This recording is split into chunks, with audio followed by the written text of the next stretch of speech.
Have you ever looked up at the night sky and wondered what's really floating above us? While you're admiring the stars, approximately 5,000 tons of space debris crashes back to Earth every single year. This cosmic garbage dump isn't just a modern problem. It's been raining down on our planet since the dawn of the space age, and the numbers are getting worse every year. The space junk crisis began in 1957 when the Soviet Union launched Sputnik 1, humanity's first artificial satellite. What many don't realize is that this historic launch also created our first piece of orbital debris when the rocket's upper stage remained in orbit. Since then, every single space mission has contributed to this growing celestial landfill, turning our planet's orbital environment into the largest garbage dump in the solar system. The most shocking contributor to space debris isn't failed missions, it's deliberate destruction. Military anti-satellite weapon tests have generated thousands of trackable fragments, with China's 2007 test alone creating over 3,000 pieces of debris. When satellites collide, like the 2009 crash between Cosmos 2251 and Iridium 33, they explode into clouds containing tens of thousands of fragments, each traveling at speeds up to 17,500 miles per hour. Currently, over 34,000 objects larger than 10 centimeters are actively tracked by space agencies.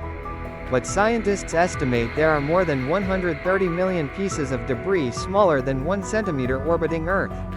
These fragments include everything from paint flecks and bolts to entire rocket stages and dead satellites.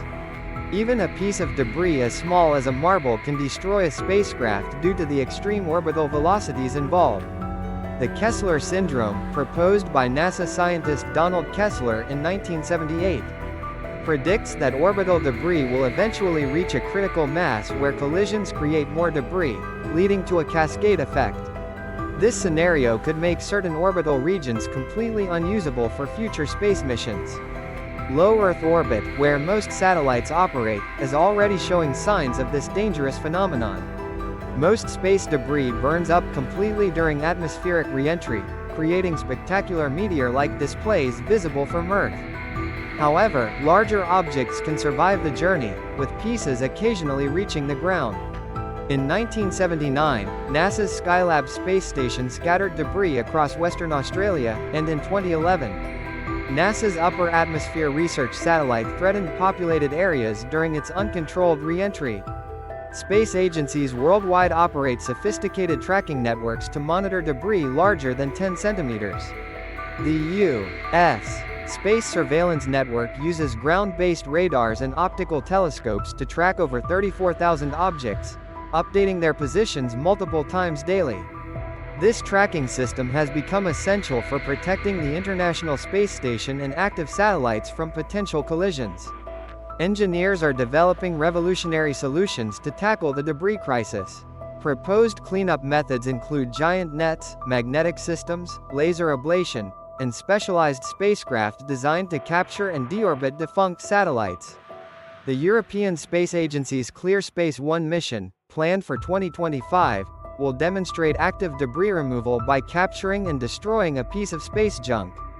The International Space Station regularly performs collision avoidance maneuvers, sometimes multiple times per year, to dodge tracked debris. The station's modules are equipped with specialized shielding designed to protect against impacts from smaller, untrackable fragments. Astronauts have occasionally been forced to shelter in their return capsules when debris posed an immediate threat. The future of space exploration depends on solving the debris crisis today. New international guidelines require satellite operators to plan for end-of-mission disposal, and emerging technologies promise to make space cleanup economically viable. As commercial space activities explode, managing our orbital environment has become as critical as protecting Earth's oceans and atmosphere. Because our technological civilization increasingly depends on what happens 200 miles above our heads. Thank you for watching. Please like and subscribe.